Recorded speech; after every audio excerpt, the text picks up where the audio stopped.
के गान में बेवर्धमान महान जिन विचरे हमारे ध्यान में।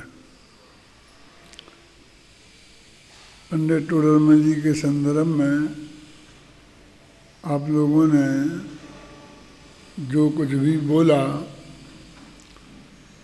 उसमें पंडित टोडरमल व्यक्तित्व कर्तृत्व का आधार लेके बोला तो बहुत सी बातें जो लोग नहीं जानते हैं वो सबके जानने में आ गई। यद्यपि मेरी स्थिति अभी यहाँ आने की वहाँ बैठने जैसी नहीं है, फिर भी टोडरमल जी के प्रति अपार श्रद्धा होने के कारण उनका कार्यक्रम अपने यहाँ हो और मैं अनुपस्थित रहूं, उपस्थित होकर के भी यहाँ ये मुझे स्वीकार नहीं हुआ और मैं आ गया।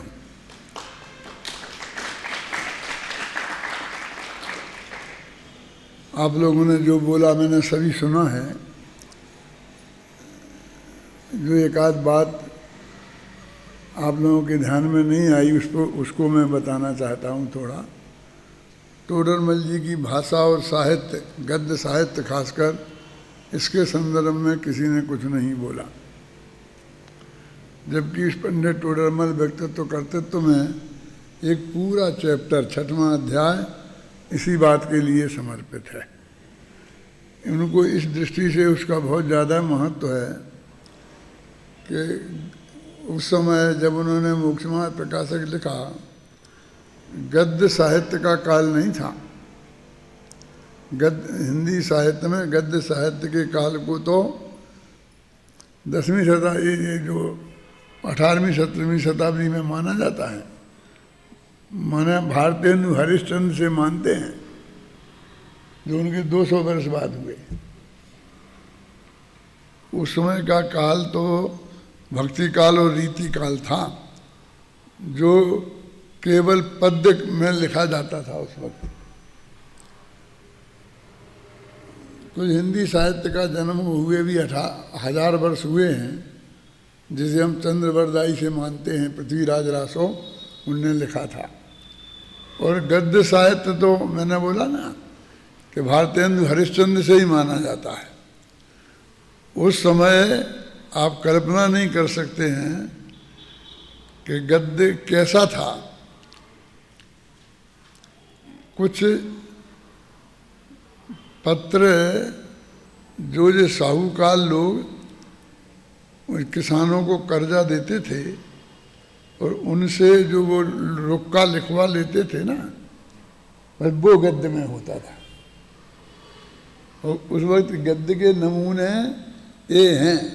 अब उसमें कुछ नमूने ऐसे भी हैं कि ये सितंबर साधु लोग हैं ना, ये छोटे छोटे बच्चों को खरीद लेते थे और फिर उन्हें साधु बना देते थे। आचार्य तुलसी जैसे भी खरीदे हुए विद्वानों बच्चों में बने हुए आचार्य हैं। तो कुछ वो मिलते हैं, एक बच्चा खरीदा तो उस पर जो लिखा पढ़ी हुई वो आधा पेज के करीब ऐसा गद्य साहित्य था। 200 वैष्णवों की वार्ता, फलाने की वार्ता, तो उनको पढ़ के देखते हैं तो बिल्कुल ऐसा है, जो है सो है, जो है सो है। थोड़ा अंदाज़ा आपको कलश टीका की मूल किताब आप पढ़ें, ये जो आप पढ़ते हैं अभी, ये तो पंडित फूलचंद जी ने जो उसका अनुवाद किया है आधुनिक भाषा में, वो पढ़ते हैं तो आपको अंदाज़ा लगेगा कि पांडे राजमल जी जैसे संस्कृत के उच्च कोटि के विद्वान, जिन्होंने पंचाध्यायी जैसा महाग्रंथ लिखा हो और जम्मू स्वामी चरित्र ग्रंथ संस्कृत भाषा में प्रवाल छंदों में लिखा हो, उन विद्वान की हिंदी कितनी कमज़ोर थी उस कलश टीका को पढ़ के आप समझ सकते हैं। फिर भी वो हिंदी साहित्य के, गद्य साहित्य के फाउंडर हैं। कौन? पांडे राजमल जी। और पंडित टोडरमल जी ने उस गद्य को सबसे ऊंचाई पर पहुंचा दिया। और जो कुछ भी मिलता है गद्य साहित्य उस समय का, वो टोडरमल जी और उनकी परंपरा के जो विद्वान हैं, जिन्हें हम उनका शिष्यगण भी कह सकते हैं और परंपरा का विद्वान भी कह सकते हैं, उनने जो पुराण की वचनकाएँ लिखी, जैसे कासलीवाल जी, दौलत राम जी कासलीवाल जो थे, ऐसे विद्वानों का ही गद्य प्राप्त होता है। वो भी ऐसे ही हैं। सीता जी रामचंद्र जी से कहती भई कैसी हैं सीता जी, कैसे हैं रामचंद्र जी, कैसे कहती भई, ऐसे वाक्य बना बना के प्रश्नोत्तर में वो ढाल ढाल कर उन्होंने लिखा है, हैं? विनम्र हैं वाणी जिनकी, आँखों को नीचे किए हुए अत्यंत विनम्र भाव से रामचंद्र, कैसे हैं रामचंद्र जी, वन में जाने को उत्सुक हैं, पिता ने उन्हें वन जाने की आज्ञा दी है, कैसी वाणी में कहती भई, ऐसा गद्य था।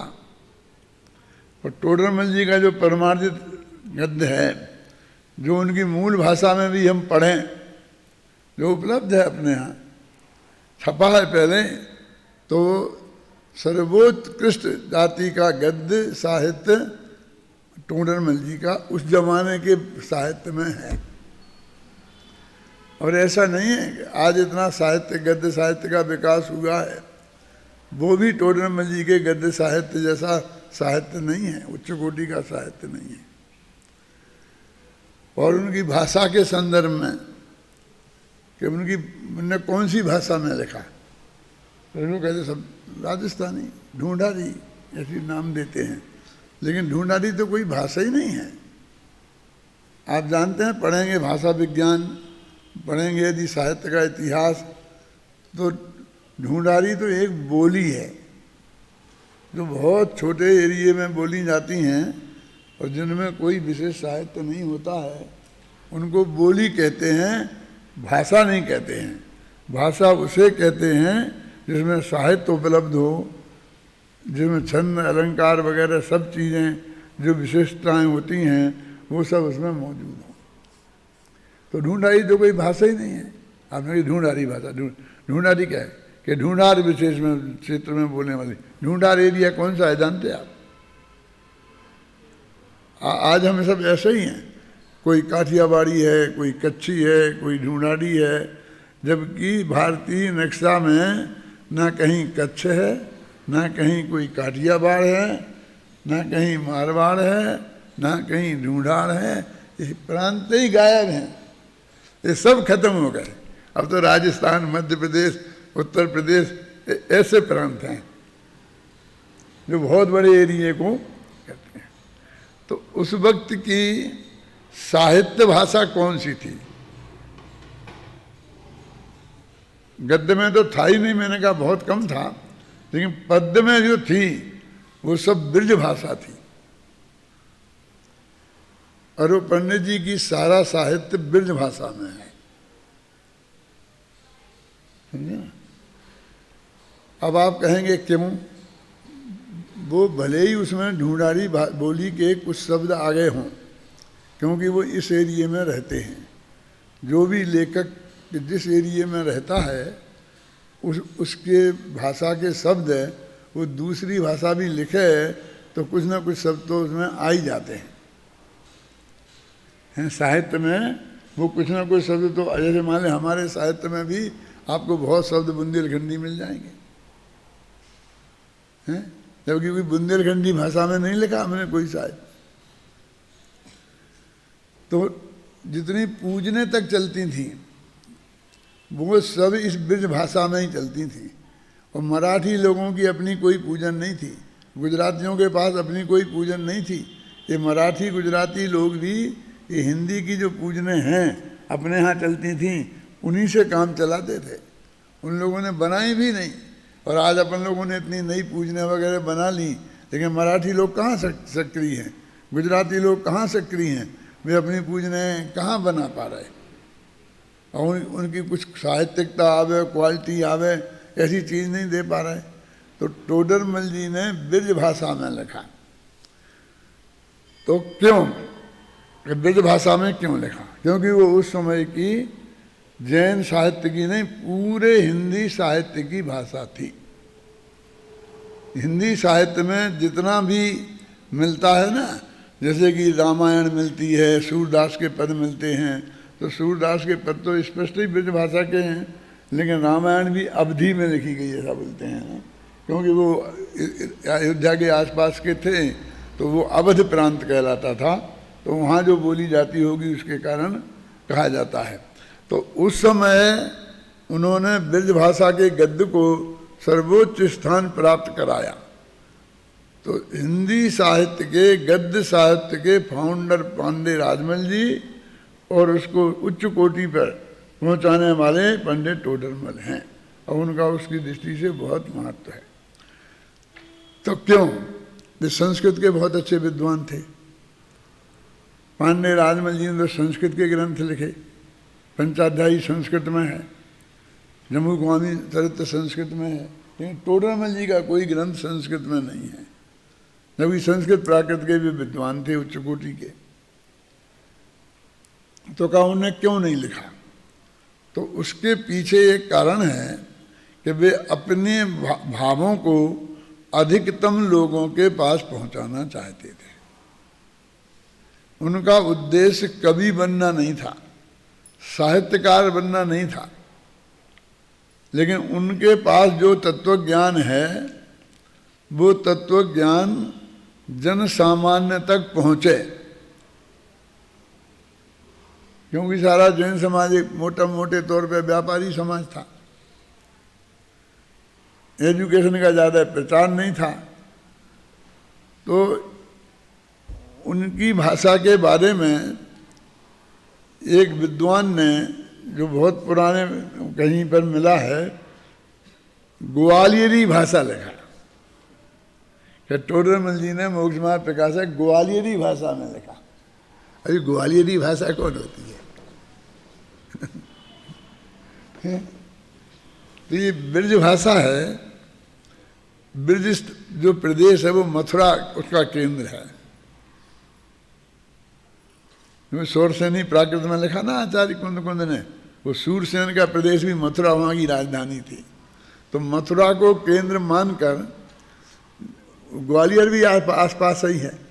तो ग्वालियर में यहाँ जयपुर तक, वहाँ पूरे बुंदेलखंड तक, और जितना जो साहित्य की भाषा चलती थी, तो ग्वालियर के किसी व्यक्ति की मुख्यता से उसने उसे ग्वालियरी भाषा कहा, जयपुर वालों ने उसे ढूंढारी भाषा कहा।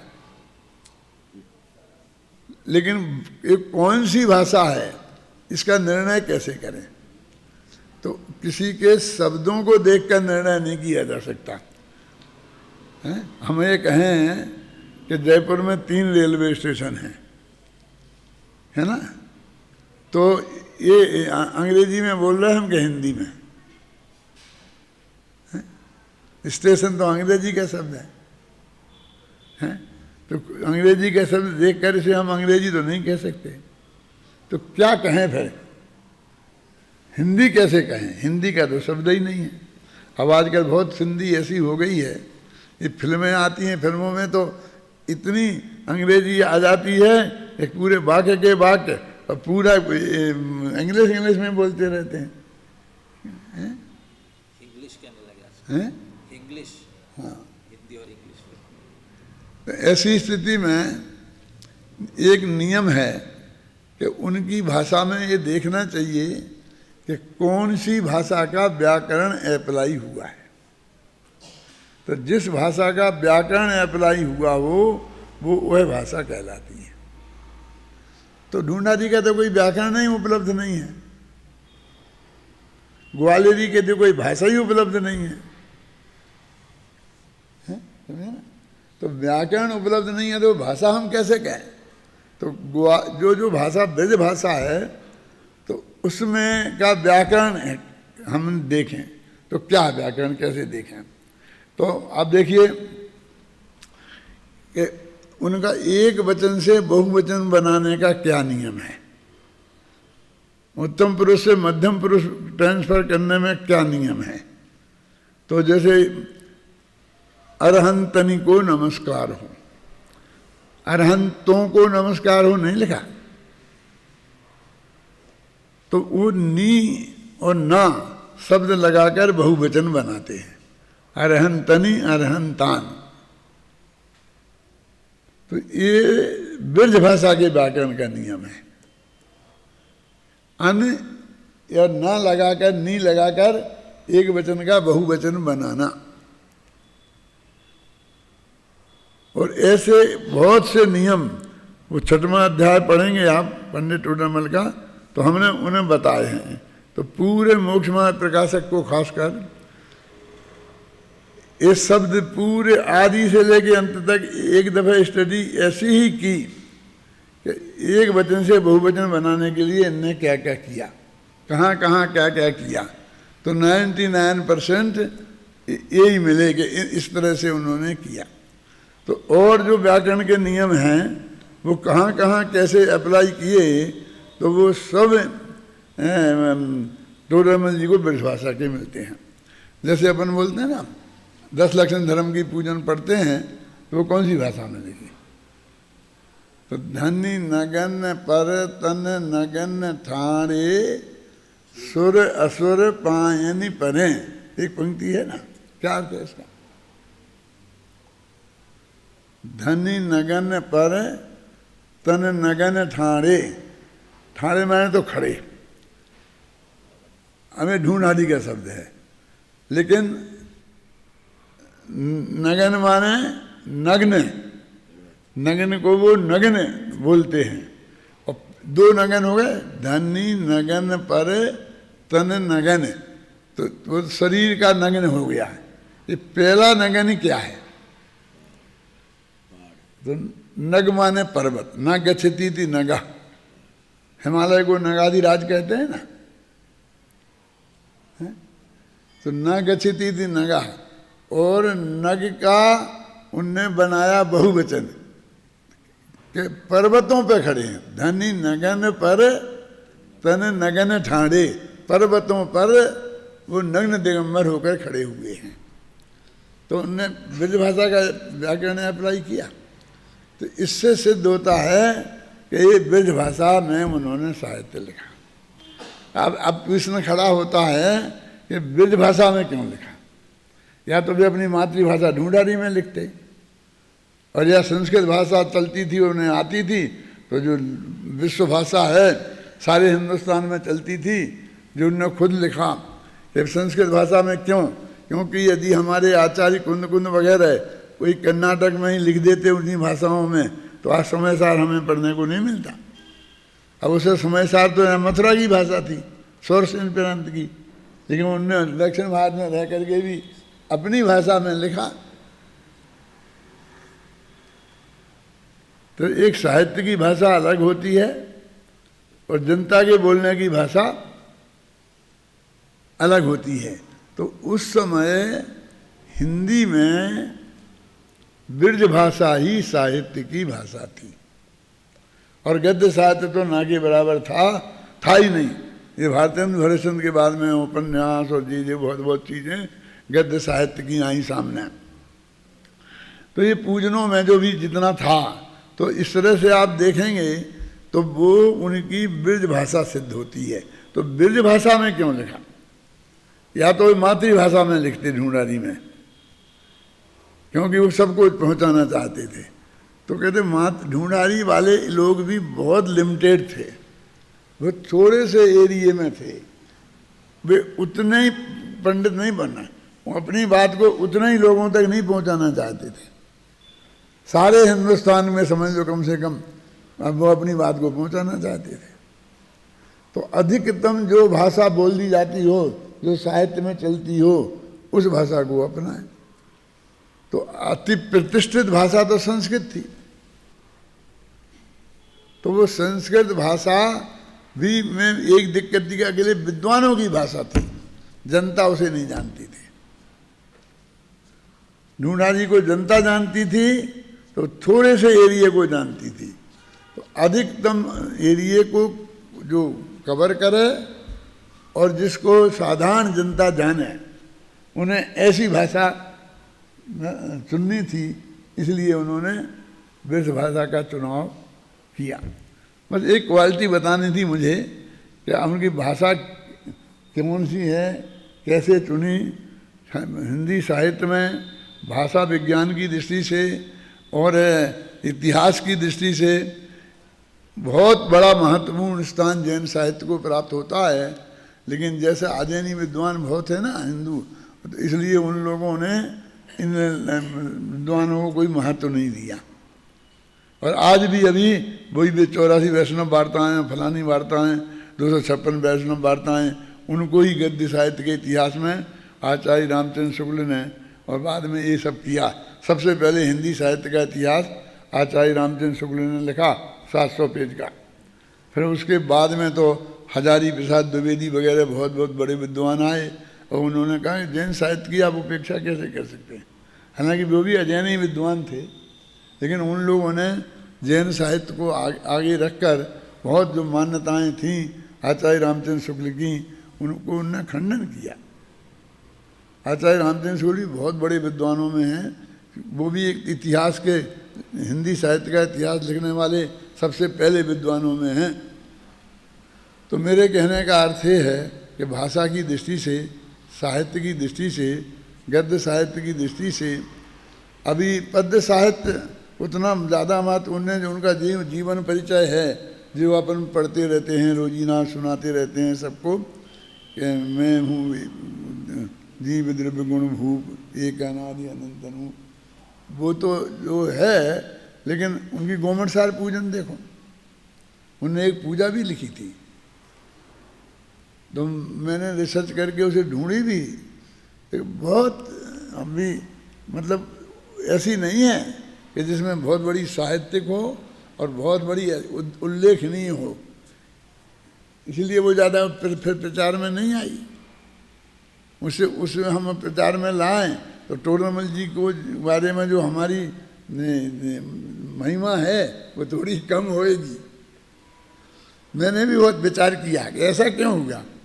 टोडरमल जी तो बहुत अच्छी पद्य में अच्छी पूजन लिख सकते थे, लेकिन उन्होंने आज पूरा हुआ ग्रंथ है और कल उसका ओपनिंग रख दिया। उनके जो साथी पांडे राजमल जी थे ना, साधारण भाई, उन्होंने मिनिस्टरों से कह दिया, रतनचंद दीवान और बालचंद छाबड़ा मिनिस्टर थे, रख दिया। क्या करेंगे कि पूजा करेंगे गोमटसार की, तो क्या पूजा के पंडित जी से कहा बना दो, तो उन्होंने उसी वक्त बैठ के बस एक ही दिन के लिए बना दी होगी है ना।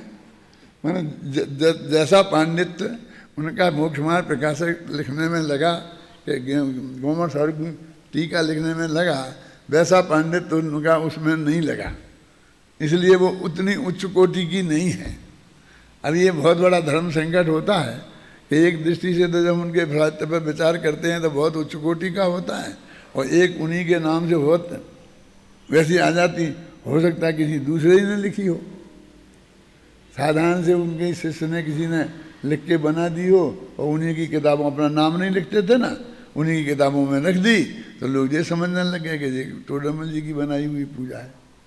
तो कभी कभी साहित्यिक दृष्टि से भी हमको विचार करना चाहिए। आप लोगों ने अच्छा अध्ययन किया और एक एक पृष्ठ उसको प्रस्तुत किया। ये चर्चा, ये फंक्शन शांति जी हर साल बहुत अच्छे लेवल पर मनाना चाहिए।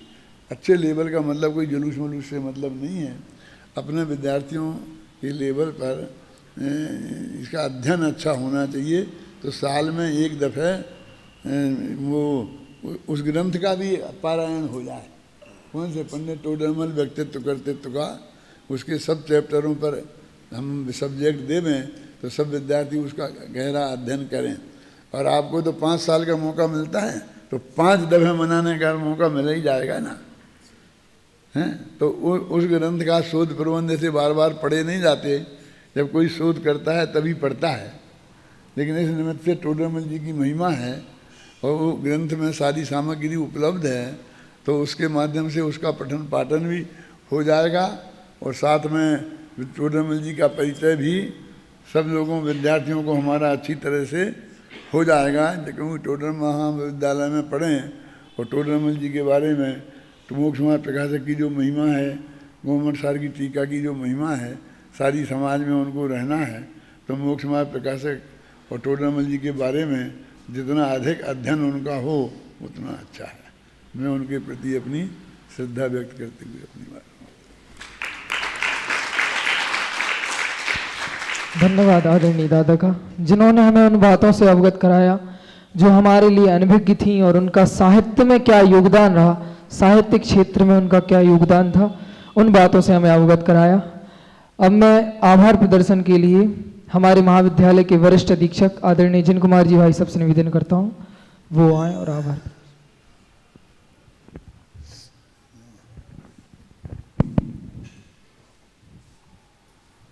अभी यह कार्यक्रम आचार्य कल्प पंडित टोडरमल जी के समाधि दिवस के उपलक्ष्य में, जब कल ये दिन आया तो मैं आदरणीय भाई साहब से, शांति भाई साहब से जाकर कहा एक कार्यक्रम करना चाहते हैं। उन्होंने कहा है कि बिल्कुल कल शाम को करने की योजना थी हमारी, लेकिन विद्यार्थी उस समय कम थे, इसलिए सुबह तक एक दो वक्ता भी बढ़ गए उसके बाद, और आदरणीय दादा भी हमारे बीच में पधारे और विशेष जानकारी जो आयु के संदर्भ में और भाषा के संदर्भ में जो आदरणीय दादा ने अपने पुस्तक में उन्होंने सिद्ध किया है, विशेष रूप से जो पारंपरिकता से लोग मानते हैं, और दादा ने अनेक तर्कों के माध्यम से उसे सिद्ध किया और हमारे बीच में पधारे, विशेष जानकारी दी। अब चूँकि मैं ऐसा कहूँ कि हमने तो टोडरमल जी को देखा नहीं है, तो हमारे लिए तो आप ही टोडरमल जी के समान हैं, और आप आए इस कार्यक्रम में और टोडरमल जी के बारे में विशेष जानकारियाँ दी। क्योंकि मैं जहाँ भी देखता हूँ अपने प्रवचनों में, अपनी गतिविधियों में, आप सब टोडरमल जी को अभी भी जो जानकारी आप निकाल करके रख रहे थे, तो बिल्कुल हमारे आंखों के सामने टोडरमल जी को प्रस्तुत आप अपने अनेक तर्कों से करते हैं। आप इस कार्यक्रम में पधारे, सभी विद्यार्थियों की तरफ से एवं सभी मंचासीन अतिथियों का हार्दिक हार्दिक आभार मैं व्यक्त करता हूं, और सभी वक्ता जिन्होंने विषय प्रस्तुत किए और जिन वक्ताओं ने कविता प्रस्तुत किए, मैं सभी से निवेदन करता हूं कृपया आगे मंच पर आकर आदरणीय दादा के हाथों से पुरस्कार प्राप्त करें। पवित्र जैन आगरा, संयम जैन दिल्ली, प्रियांश जैन दिल्ली, सम्मेद खोत, श्रुति जैन, अमन जैन दिल्ली, स्वप्निल जैन सिवनी, समर्थ जैन हरदा, अर्पित जैन, इन्होंने चित्र का भी इन्होंने चित्र करके उसका भी अनावरण कराया, वे भी आकर पुरस्कार प्राप्त करें। और कार्यक्रम का संचालन किया सोमिल जैन, वो भी आकर के अपना पुरस्कार प्राप्त करें। सहज जैन पिड़ावा, उन्होंने मंगलाचरण किया, वे भी आकर के अपना पुरस्कार प्राप्त करें।